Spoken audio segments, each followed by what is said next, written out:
Welcome to The Point of View. This is your favorite current affairs show on television.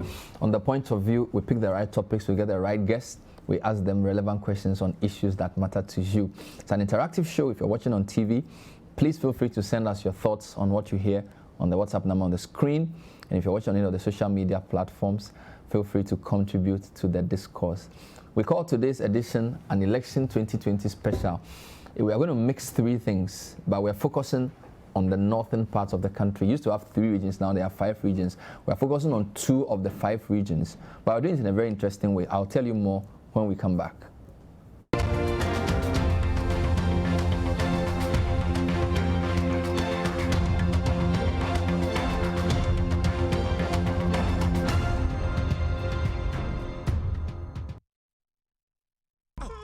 Morning. I just sent you Airtel to go money from my new number. We delivered 2 healthy kids last night. Congrats. Have you heard? Kwesi has 2 kids. Have you heard? My son has 2 kids. Abazi. No. Now your sister almost 7. Have you heard the news about the missing chicken? Have you heard? Get free calls and free Airtel Tigo money transfers for 6 months on new Airtel Tigo SIMs. Get a SIM today. I'm just not ready yet. I want to wait a little before getting pregnant again. Stop worrying and live free. No matter who you are, Lydia has a contraceptive just for you. Choose the Lydia Daily Contraceptive Pill with iron as your regular contraceptive, or the Lydia IUD, a non-hormonal contraceptive for long-term pregnancy prevention. Contact the Lydia Contact Center and let us help you decide how to live free. With Lydia, you truly decide.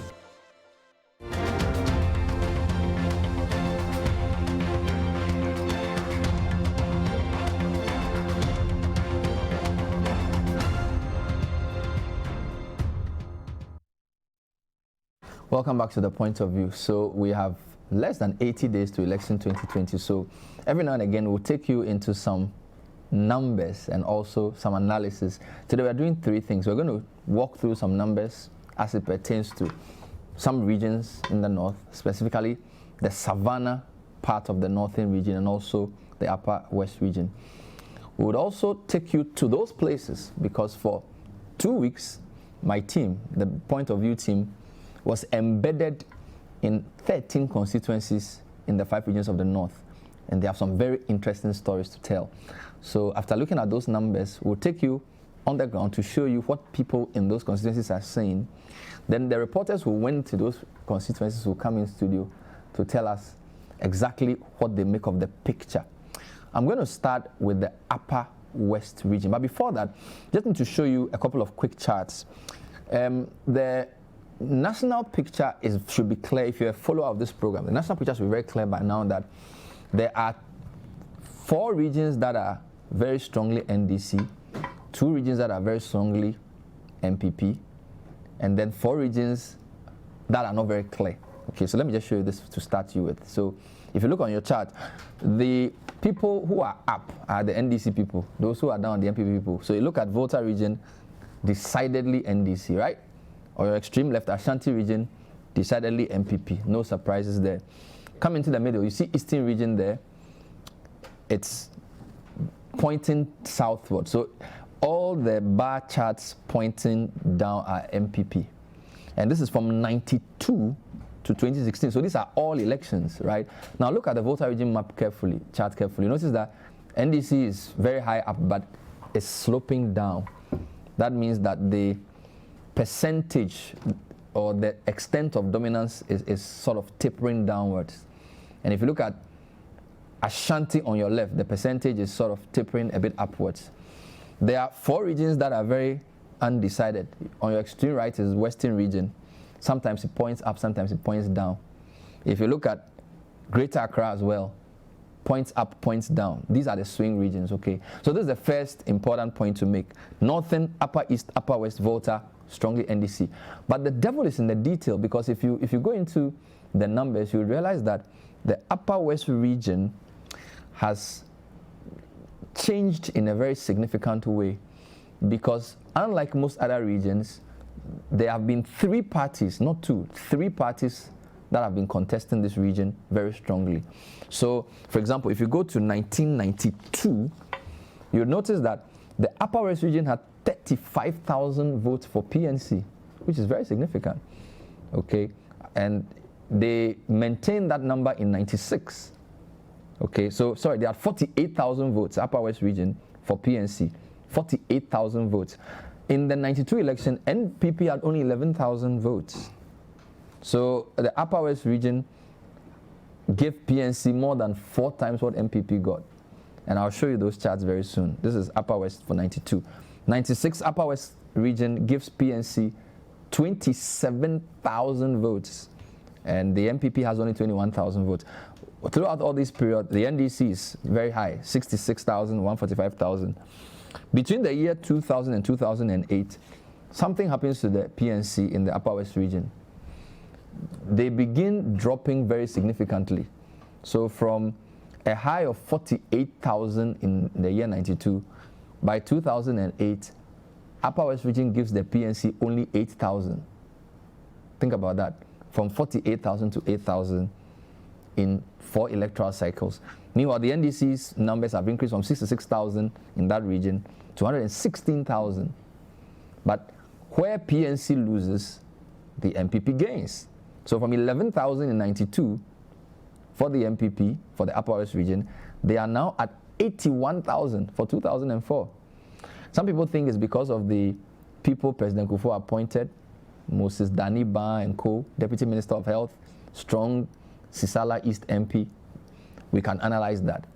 But it's very clear that the duopolization of Ghana's politics became very pronounced after 2008, right? So by 2012, PNC got less than 5,000 in Upper West region, and they've done very poorly since. So here you have it. So the parties outside NDC and MPP, their votes are very, very marginal. The highest was in 92, where they had more than 10%. Now, all the parties apart from NDC and MPP, look at their percentage. It's less than 2%. Okay, so that's an interesting point. So the Upper West region, being one of the key regions where the PNC did very, very well, started deteriorating for the PNC and the CPP. In fact, if you go to the Northern region as well, CPP used to do very well there. They have also deteriorated very badly, so that by the year 2008, the smaller parties has less than 5% of all the votes.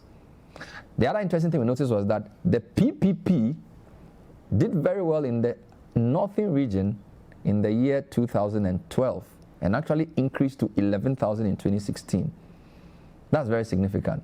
So the 2 larger parties have entrenched themselves in the 3 regions of the old northern part. Now that is 5 regions. With PNC losing in Upper West, CPP losing out in the Northern region. PPP doing relatively well in the Northern region, but we don't know how well they'll do now. Now we have some charts I'll show you later on during the show of these numbers I'm talking about, but this is the first point I'll make. Now, between my production team of Samuel Yafe and Anas Seidu, who are here with me, they visited how many constituencies last month? 13. 13 constituencies. In which of the regions? All the 5 regions. All the 5? Yeah. Upper West? Upper East, Northern, Northeast, Savannah. Amazing. 13 constituencies. Yeah. Great. And we're going to look at what you found. Which constituency did you go to? We went to the Bole constituency. Bole. Laura. Went to the Sisala East constituency, Was Central. The Nadowli-Kaleo. Went in Saviligu. Okay. Went to Tolong. Wale, Boku, Navrango. Wow. So you spent over 2 weeks there? Yeah. Almost 2 weeks. So you started from the north, Upper West, and came down and went to Upper East. How did you do it? Okay, we actually started from the northeast. We started from Wale. From Tamale, we went to Wale. From Wale, we moved through the Nalerigo, Gambaga road to Nakpanduri. Then we take the turn to Boku. From Boku, we moved to Bolga, to Navrango. From Navrango, we moved to Sisala East. From Sisala East, we connected to Laura. Wow. Laura, we went to do some work in Nandom, Nadowli-Kaleo, Wa Central, Bole, Damango. Then we moved back to Tamale. That was from Tamale we did Tolong, Saviligu, Nanton. Wow. So viewers, these are my producers. So when you went to this place, what did you do there?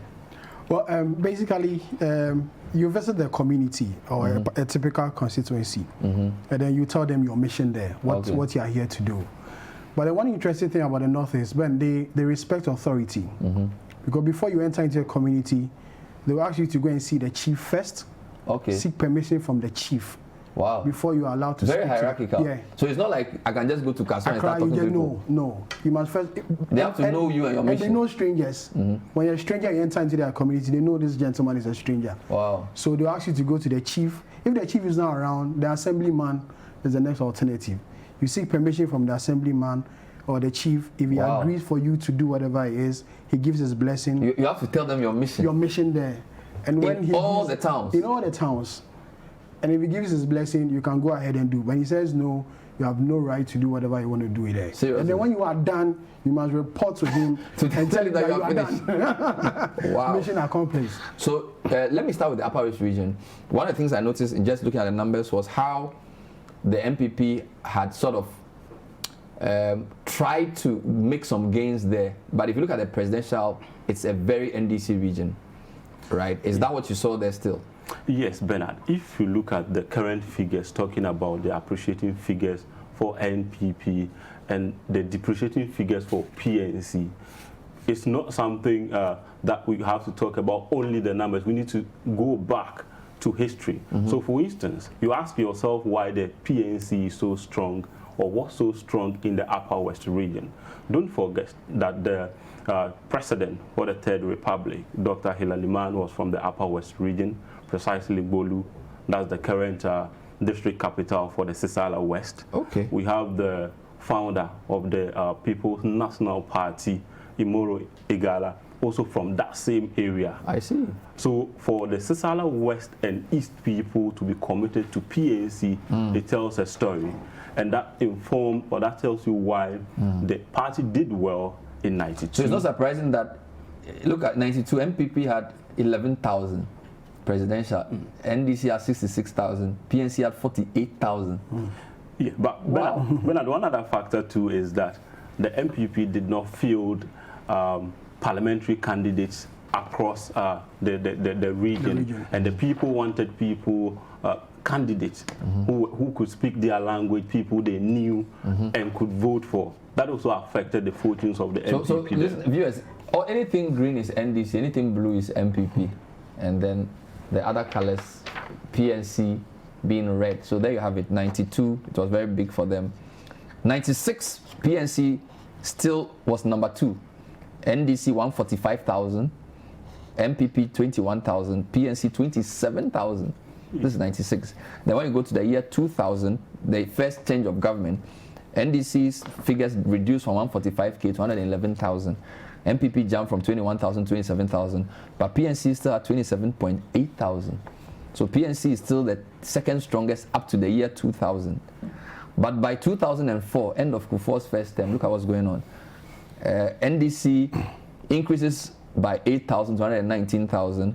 MPP more than doubles from 27,000 to 68,000. PNC comes down from 27 to 20,000. This is after Kufuor's first term.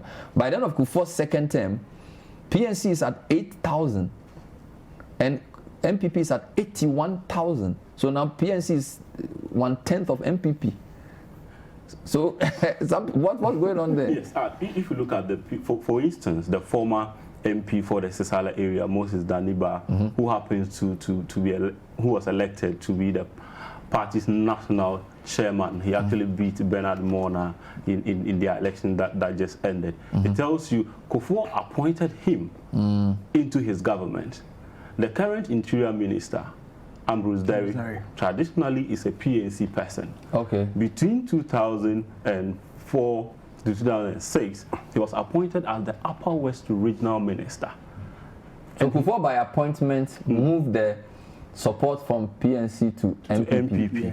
In a way, if he doesn't succeed in getting the person into the party, but he gets the followers of the person into the party. Okay. In the case of Ambrose Derry, he did a lot of work as a regional minister. If we still go to the Upper West region now, they will tell you Ambrose Derry's time. If we invite him to a program and you give him 1 o'clock, he will be there.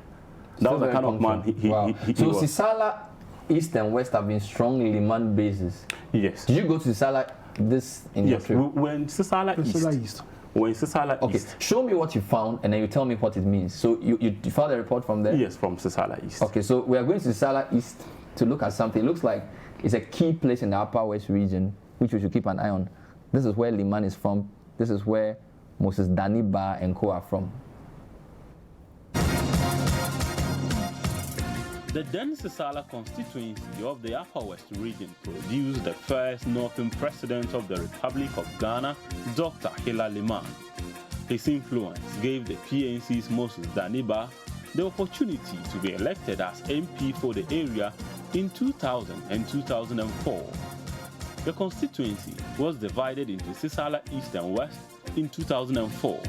It has remained a swing seat, with the NDC winning 4 times, twice for the PNC and once for the MPP.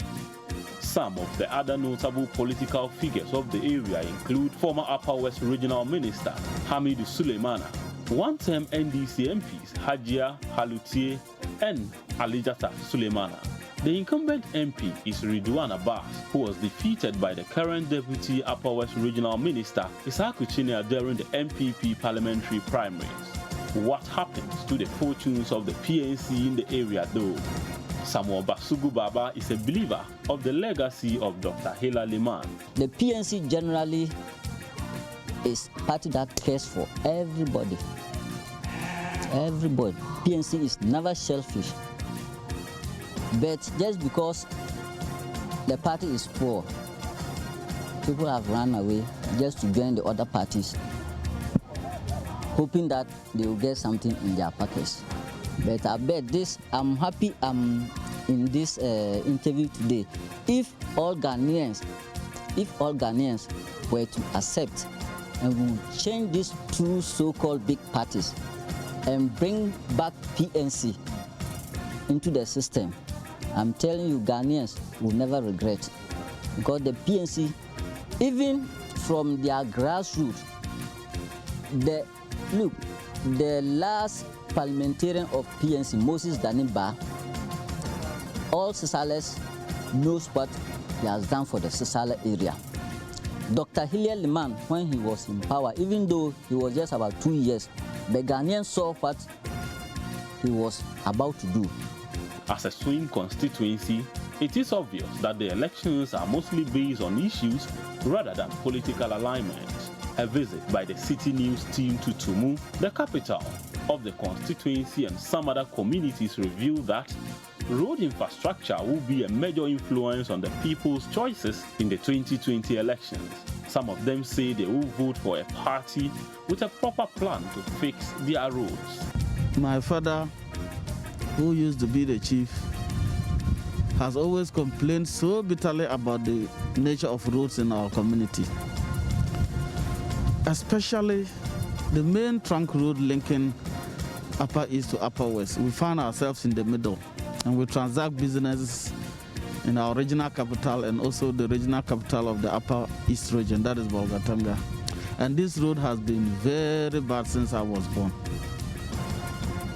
I mean, successive governments have attempted in one way or the other to work on that road, but it never seemed to get completed. In fact, anytime they start doing something, they stop at a point, and where the place that was done subsequently gets deteriorated again. Since I was born, I'm now 52 years now. Our roads are still the same.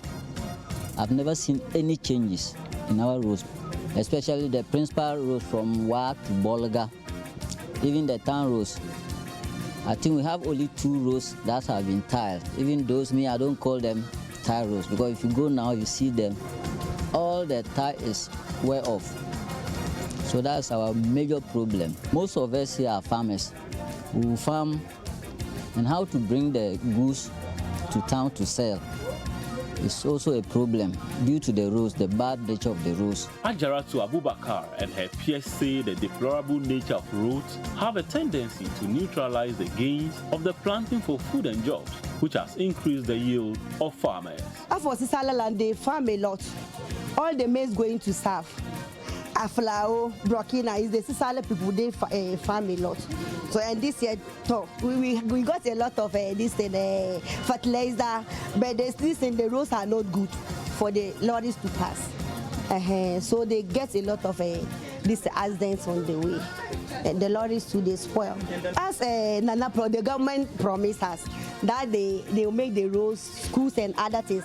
If they can use this short period and do as first thing, our roads is the problem. If they can do our roads, we don't have problem with Nana. There are some who will not vote at all in the election. Since 1957, up to date, paragraph 1, our roads are bad. Our roads are not linked to, even to district it's not linked. Talk about region to region. Very bad. So what I don't know why our voting is just necessary, or it's not necessary. So me, I don't vote. I only go and take my ID card and in case of future reference. I don't vote. Who am I going to vote to? It's not necessary. Whilst constituents lament over what they call broken promises by politicians, especially MPs, the PNC parliamentary candidate for the constituency, a private legal practitioner, Kingsley Canton, touted his 5-point agenda towards victory 2020. One, when I'm given the opportunity is women empowerment. Now, when I'm given the opportunity as an MP for Sisala East, I will bring much more facilities to the women, ranging from interest-free loans, seeds, groundnut seeds, fertilizer, and other inputs that would aid women in their farming activities. Agriculture. In the last 5 years, fertilizers and other inputs have eluded our people. And this is the constituencies, that is the bread basket of the whole country. So when I'm given the opportunity, I will make sure that inputs, quite apart from fertilizer, gets to our people. Most of our women and people here are farmers.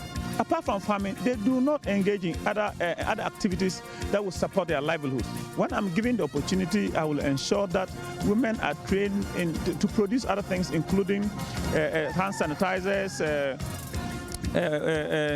liquid soap, to produce batik tie and dye, and many others that will keep them engaged, as well as not making them to travel down south in search of non-existent jobs. His counterpart from the MPP, Isaaku Chinia, says his service to the constituency, as well as his developmental agenda, will give him victory in the 2020 elections. One of the things that has created mistrust between MPs and the citizens is the fact that when they are elected, they don't come back, they don't have interaction with the people, and so a lot of rumors go around, and the people lose trust in these MPs and politicians generally.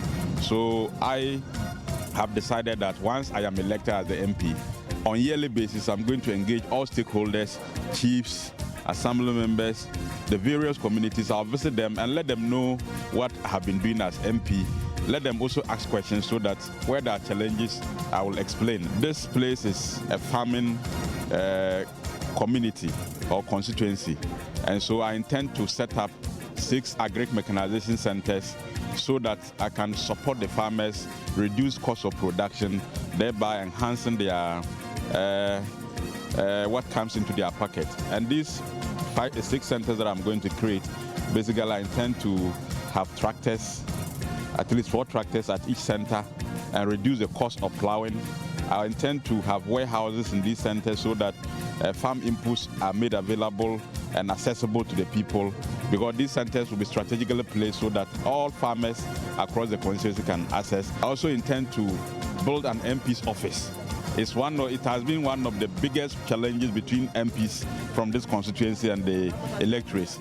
If I have an office with a secretary there, majority of the citizens cannot reach me as MP, but they can access my office in the constituency with the secretary there, and then whatever issues they have, they pass it through the secretary, and those that need immediate attention, my secretary will let me have them and I'll start addressing them. Those that I can come back to the constituency anytime and look at them, I will do exactly that. So that was the Sisala East district and the constituency. Is this one of the constituencies you are looking at? Yes, this is one of the key constituencies in the Upper West region. Why? Because if you look at the constituency since 1992, it was only Moses Daniba who won the seat back-to-back. In 2000, and he's now the chairman of the PNC. He won it in 2000 and 2004. He pulled the biggest win margin of 10,000. After that, nobody has done that before. He lost to Al-Hassan Dubi Halute by 217 votes. The next margin was about 1,000. That was in 2012. And the last election, the result margin between them was 700. It tells you that in that particular constituency, they don't retain MPs.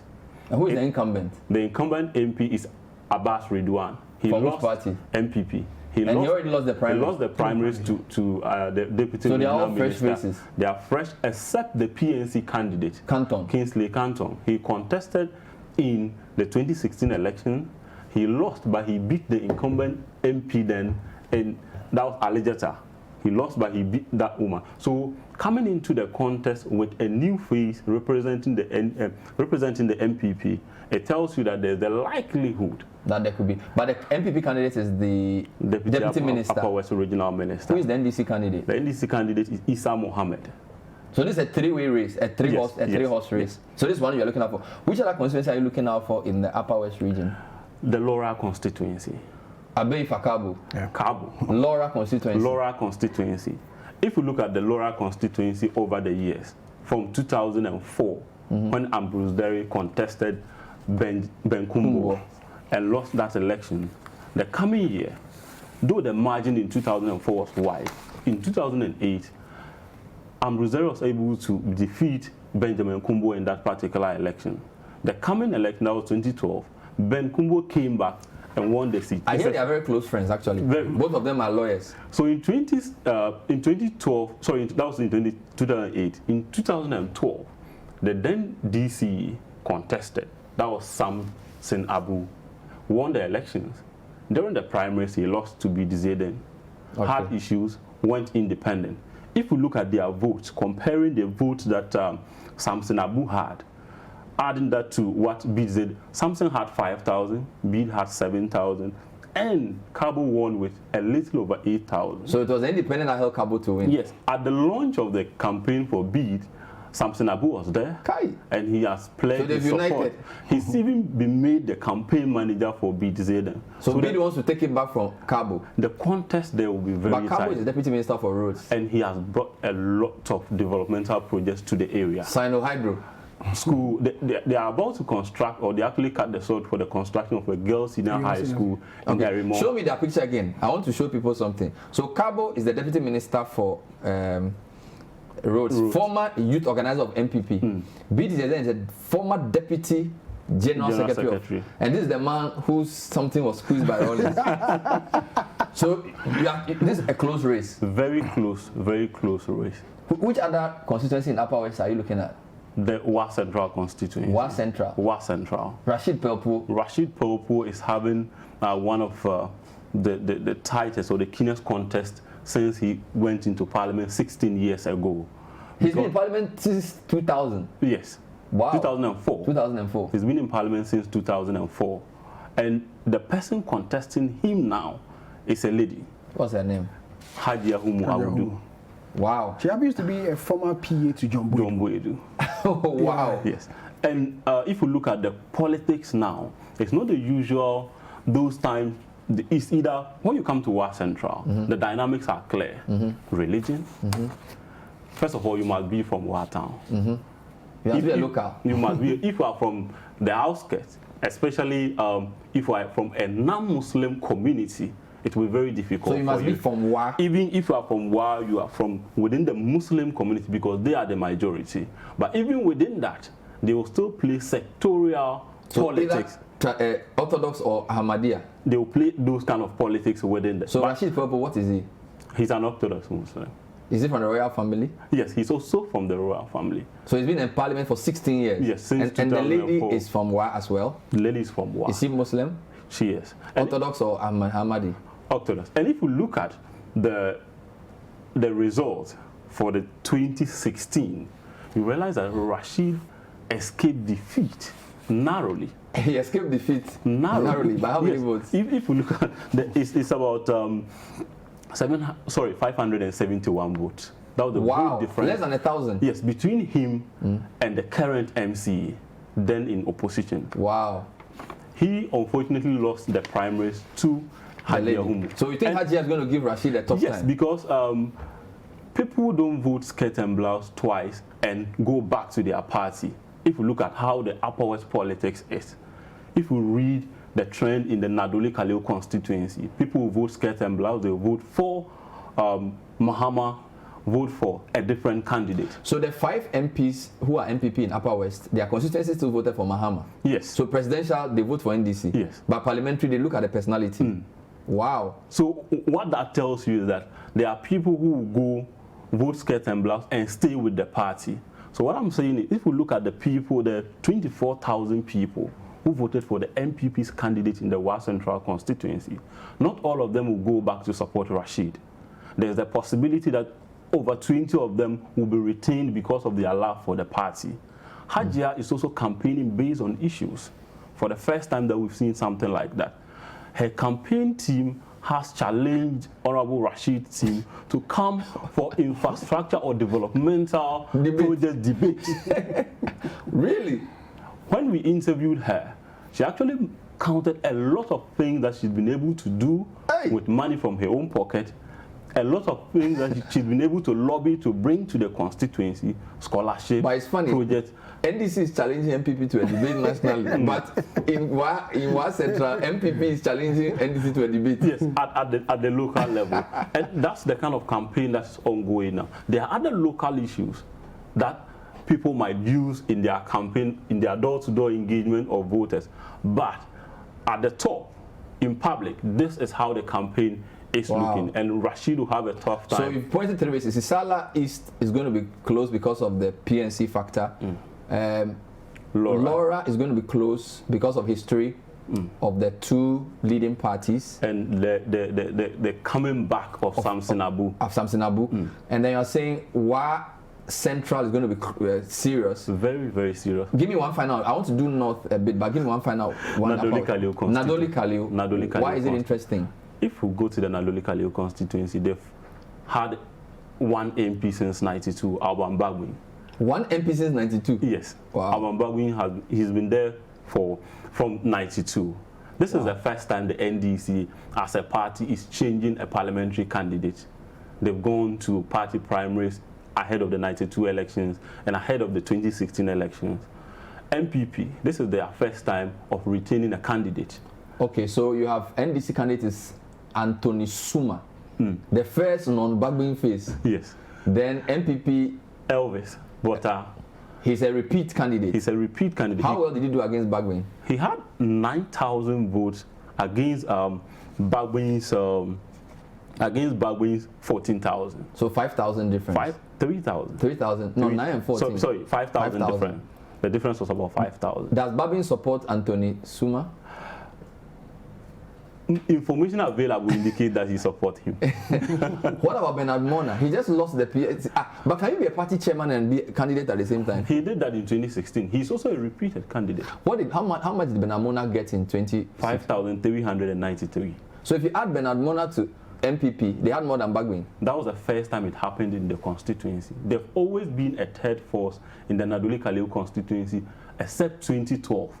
Wow. And whenever you add the 2 other candidates' votes, Bagwin will still be the winner. But so in 2016, if you add Mona to this guy, Bagwin would have lost.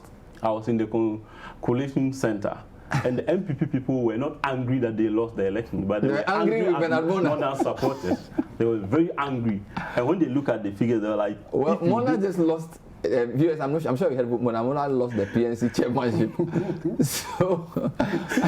So what's going to happen here is, are the PNC people going to maintain Mona? Well, we can't tell because now it's not Bagwin anymore, so we don't know. He's the parliamentary candidate, and if you look at the dynamics now, compared to 2016, they are different. Because Bagwin had his core people that were following him, that campaigned for him. Those same people are not going to follow Anthony campaign and strategize. most of the people who were frontliners are no more frontliners with Anthony. So Nadowli-Kaleo constituency will be tough. With 9,000 votes in 2016, Elvis is also coming back. Wow. So it's one to watch out for. He did that in opposition, remember. Now he's in government. He has access to resources. So this is going to be serious. Very serious. We'll take a break. This is the point of view. When we come back, we'll tackle some Savannah region constituencies. Today, these are my producers I've put on the screen. They've spent almost 3 weeks in the northern part of the country, and they're here to report on what they found. Stay with us.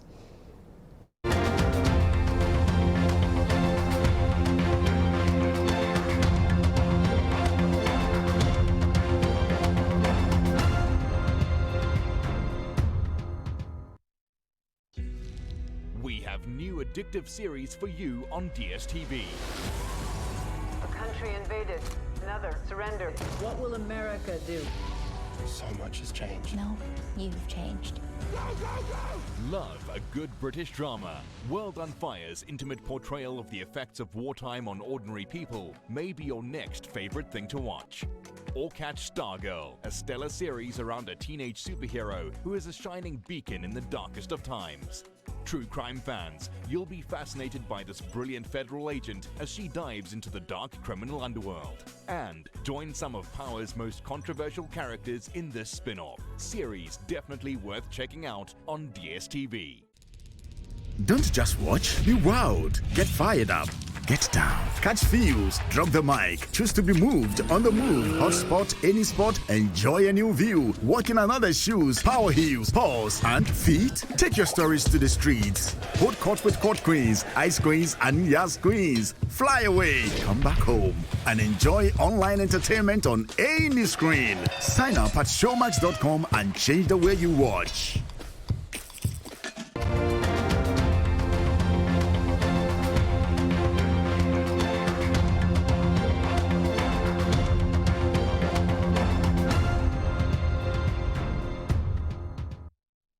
Welcome back to The Point of View. We are giving a behind-the-scenes look at some key parts of the northern part of Ghana. And this is the first in a series. So today we are dealing with Upper West and then part of Savannah region. So you went, which constituency did you visit in Savannah region? We did Bole, Bamboy, and then Damango constituency. Two constituencies, Bole, Bamboy, and Damango. Yeah.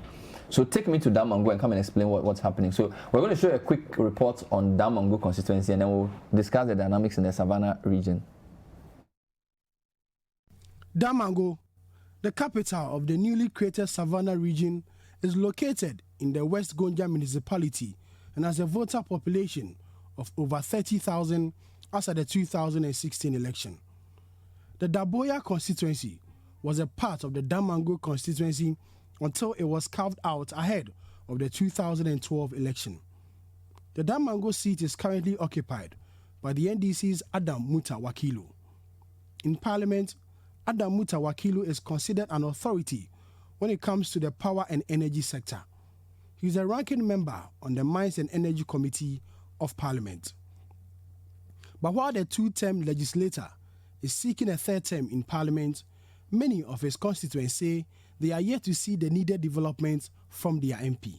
Like many other constituencies in the northern part of the country, potable water remains a major challenge, including residents of Damango. For these people, the candidate who is willing to solve their water challenge will get their votes. The water situation here in Damango is very difficult. You don't have water here? We have, but very good. So we are suffering, actually. So the Damango, actually, I don't know what to say, but actually we have a problem with the water. We are willing and we are begging the government, any government that will come into power, and give us suitable water for us to use. In fact, we are suffering. And we are suffering for the water. You see, sometimes it's been a while, like a month, and it's even a month that we don't even observe one single rain here.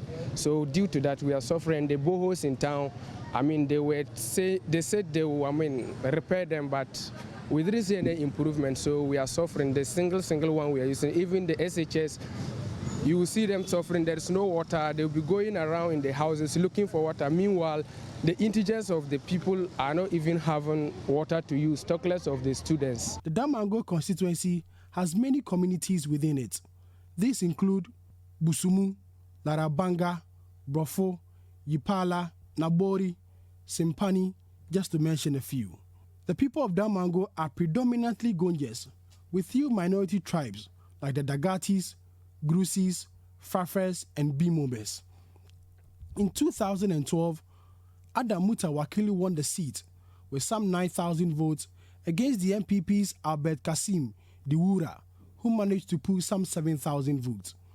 The 2016 election was a repetition of the 2012 election as Adam Mutawakilu came up once again against the MPP's Albert Kasim Diwura. This time round, Adam Mutawakilu managed to retain the seat with some 10,000 votes. This year, however, Adam Mutawakilu is going up against a new face, the current Deputy Chief of Staff at the Office of the President, Samuel Abu Jinapor.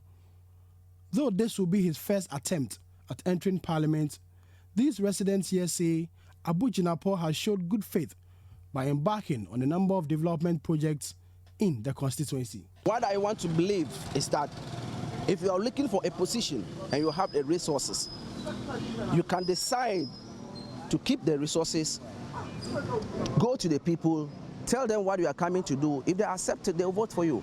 And if I have the resources and I think I can bring the resources to develop where I am looking for the position, I think there's nothing wrong with that. So I think Lawyer Abu Jinapor is not because he has all the resources, but it's because he has the feeling for the people. And that's why he's bringing all those things here. Yeah. He's the first parliamentary aspirant in the whole Gonja land. I'm using all the constituencies under Gonja to use his pocket money to set not one, not two, not three, but 6 classroom blocks, at least pavilions, for communities that do not have schools. Use his money to pay for teachers. Use his money to pay for candidates to attend extra classes. And there are a lot of these projects that are scattered around. So it's left on the people of Damango to know who will be the best parliamentarian for them. He's not a pushover. Yeah, I get you. Gallus is not a pushover.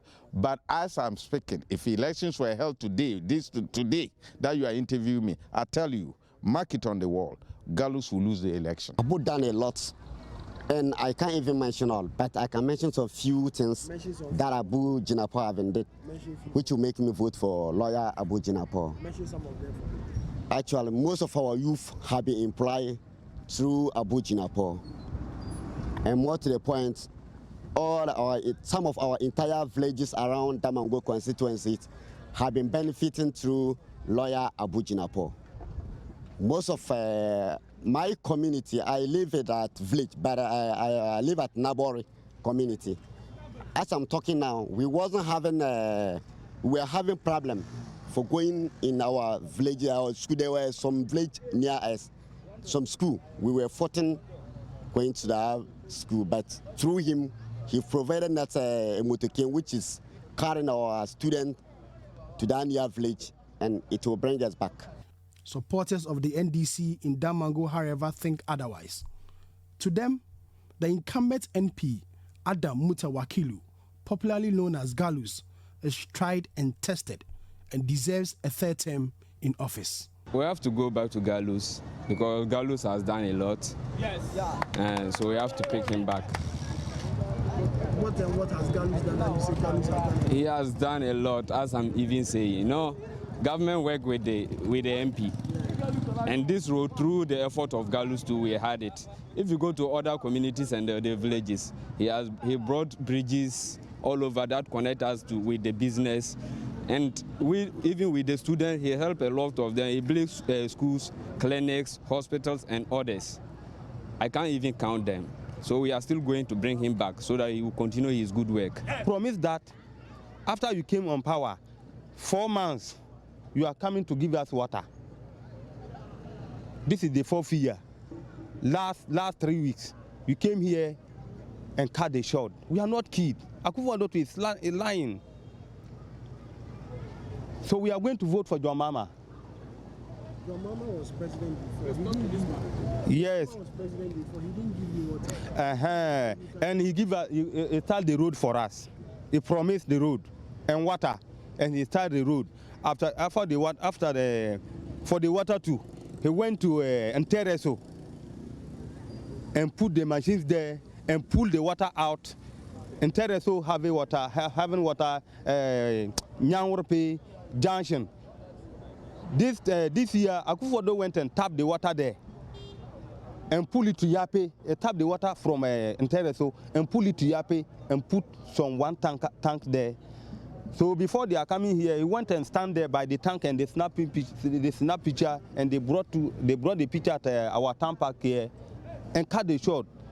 And if you want to see the truth, if you want to cut a short, make sure that the workers are they are on the work before you cut short there. Not that you just come to town park and cut short. It's not like that. We need water. We need the truth. We need the truth. If you are doing something which is not good, let people say it's not good. And if it is good, let them know that it's good. Since Akufo-Addo came in power, we haven't seen any development in Damango. So currently we are waiting for John to the election day, then we can vote John into power. For Galus, he has no problem. He has no problem. He has been doing what we needed him to do. But it's so Abu has brought a number of things to here. Actually, Abu, we haven't seen anything. He only talk about improving the toilet facilities, which he has done maybe small, and he also talk of water, which we are not seeing. He talk of doing the roads, the small road linking to the town, but we are not seeing anything like that. So that was Damango. We'll take a short break. When we come back, we'll delve into this Galus versus Abu Jinapor issue and other Savannah constituencies. Stay with us.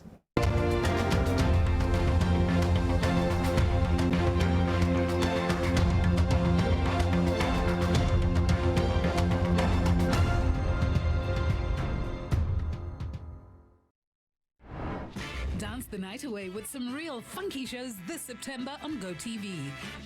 And get hip and fabulous with some Niger food to whet your African appetite.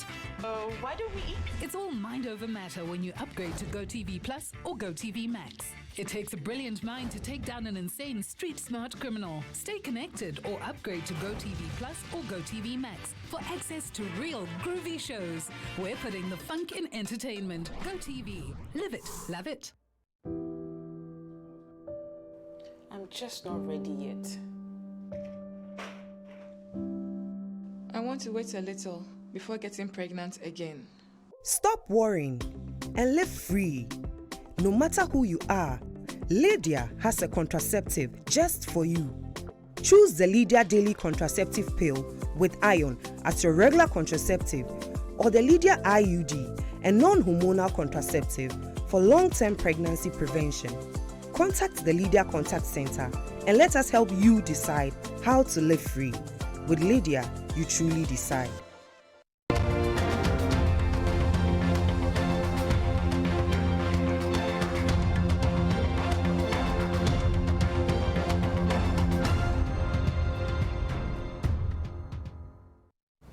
So Damango looks very serious. What else can you tell us about that and other constituencies in the Savannah region?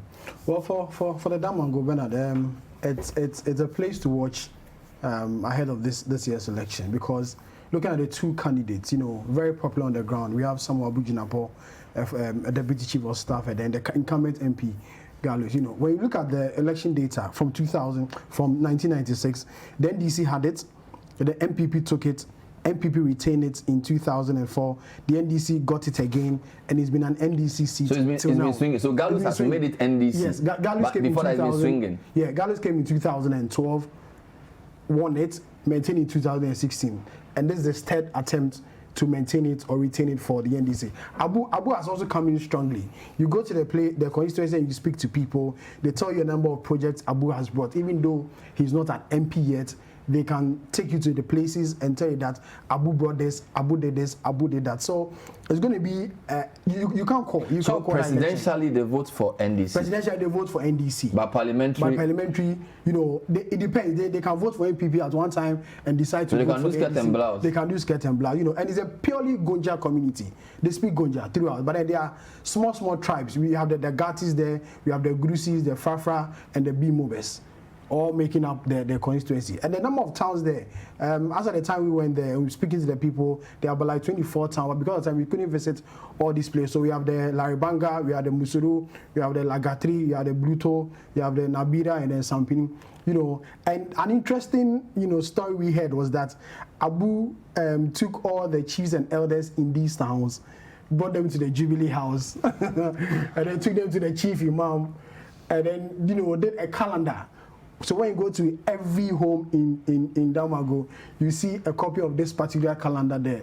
So what his supporters there are using is that even though he's not an MP, he's taking it to the Jubilee House and the National Chief Imam. So if he becomes an MP, you can imagine the things. But you know what's funny? I was in Larabanga in 2019 for the Heritage Caravan, and we had gone to see a community leader, and I saw an Abu Jinapo calendar in a tailor shop. Yeah.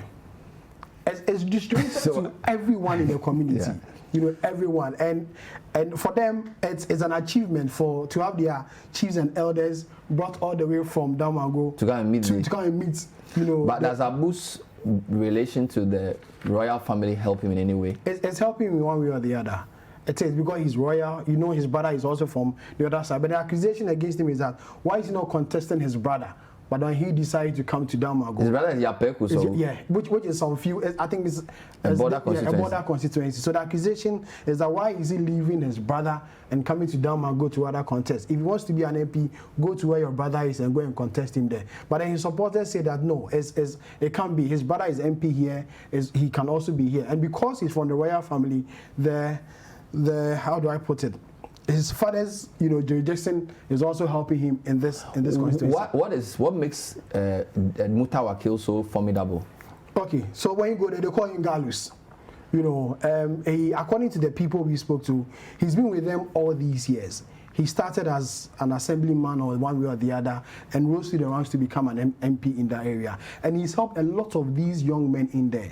One of his supporters took us to a place where he's providing water for the people. He's dug a well for them, and then there's this big poly tank where, you know, every week there's a car that brings in water and supplies to the people. So for them, the water issue, but I think they launched a water project there, and one person was saying that it's too late. It's not completed yet. According to the story here, it's going to be finished in 6 months. So for now, that particular project is not completed yet. So this is going to be a very interesting race. It's going to be a very interesting race, Bernard. Very, very interesting. And the politics on the ground is different from the politics we have here in Accra. One, they do a lot of tribal politics there, you know, and where the person or the candidate is coming from is where his supporters will also go. And the assemblymen... So are they from the same town? They are from the same town. The two of them? Yeah, they are all Gonjas. No, I'm not talking about the like, there are smaller towns in there. There are smaller towns. Do you know if they are from the same hometown? No, that we didn't ask. But then from what the conversation we had, they are all Gonjas. Yeah, of course they are all Gonjas. And that one's going to play out in this election. I see. Which other constituency in the Savannah region did you look at? We look at Bole. Bole. Yeah. John Mohammed's hometown. John Mohammed's place. What did you find there?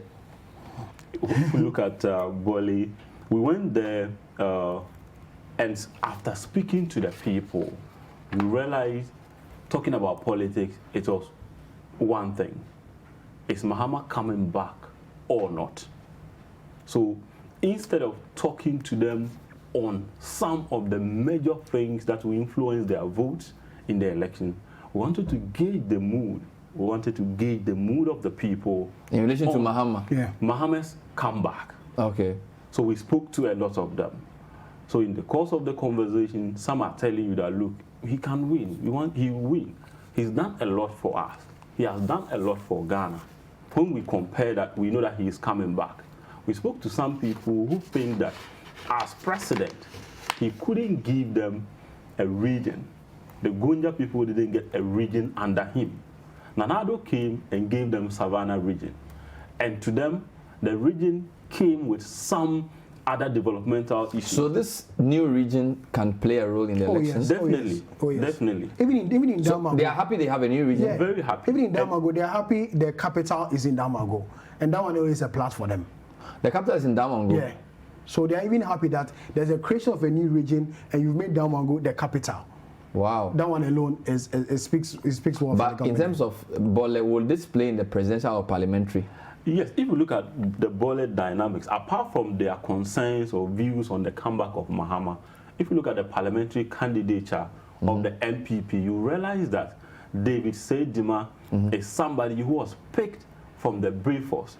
And if you look at the Bole Bamboy constituency, you have a chunk of the people voting for the NDC who are not within the urban areas of Bole or Bamboy, but you have people around Mankuma, you have people around Mandare who are actually farmers, and that is where the NPP picked their candidate from. Though it was a contest that he won, but he's from that place. What that will do is that it will enable the NPP get more votes from the because people. Of where he's from. Yeah. But who is the NDC guy? The NDC guy is the MP, Yusuf Suleiman. Where is he from? He's from Bole. In the main town, John Mohammed's hometown. He's from the main town. So this David Seydima guy is from where the NDC picks their votes from. Their vote. So NPP wants to infiltrate NDC votes. Yeah. And he's actually tried to be constituency secretary, tried some other positions. He didn't win. But when we spoke to the chairman, and he said that they actually spoke to the delegates and informed them. They made them understand that if they want to improve on their fortunes, they should try as much as possible to bring somebody from there. And if we look at, by around the year 2000, the NPP had about 2,000 votes from the area. In the last election, if we look at Bole, they've appreciated. They are almost at 8,000. Wow. within that short time. Yeah. And years back, if you went to Bole to do a report, people will not come out boldly to speak against Mahama. They are doing it openly. So it tells you that people are now coming out boldly to speak about their party, though it will affect somebody within their community. So for these two places, presidential is clear. But parliamentary is where the issue is. If you look at the parliamentary, even in Bole, you can see that looking at the vote margin of about 12,000. NDC will still win. NDC will win. You see, Suleiman will win. Will be close. Yeah. Final one. We have a minute. Which other constituency in Savannah do you think will be interesting? Bernard, for me, I think the solar tuner caliber thing will be very, very key in the contest. Especially if we look at the NPP's candidate there. What's his name? His name is Seydou Nuhu Banasco. Yeah. There was a press conference or a press release on him just to detach him from the one constituency, one ambulance that was distributed by government. Why? It tells you how influential they said he knew nothing about it as parliamentary candidate. He didn't lobby for it. Wow. Solatu Nakaba, interesting. And he runs an NGO, which has done a lot. Scholarship for school kids, empowering the women. The incumbent is NDC. Yeah. So this guy wants to challenge him. This guy wants to challenge him. And he's very popular, very, very popular in that constituency. Well, we have to end part 1 here. We'll do part 2. We'll finish up Savannah, do Northern, and then do Northeast, and then we'll also do Upper East. This is going to be part of the shows as we draw closer to election. I hope you've enjoyed it. And that's Seydou and Samuel Afi are actually my producers, and they are in studio today, so we bring the behind the scenes in there. So thank you, gentlemen. It's been a pleasure having you on the show. Thank you for watching today's edition of The Point of View. We'll see you next time. The Voters Diary with Vivian Kaloko is up next.